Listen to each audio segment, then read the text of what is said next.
En Forcall, en la comarca de los Puertos de Morella, se encuentra el Hotel Palau del Sosset. Este hotel rural es un antiguo palacio construido entre finales del siglo XVI y principios del XVII, y ha sido remodelado manteniendo las características y la esencia de un palacio renacentista aragonés. El hotel cuenta con 20 habitaciones de esmerada decoración y totalmente equipadas. En ellas, como en el resto de instalaciones, se conserva la estética de la época y se han utilizado materiales nobles como la madera o el mármol.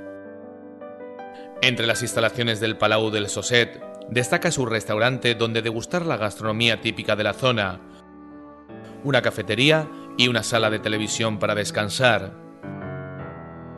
Pero para disfrutar plenamente del relax, el hotel cuenta con una zona de spa perfecto para acabar un largo día de turismo rural.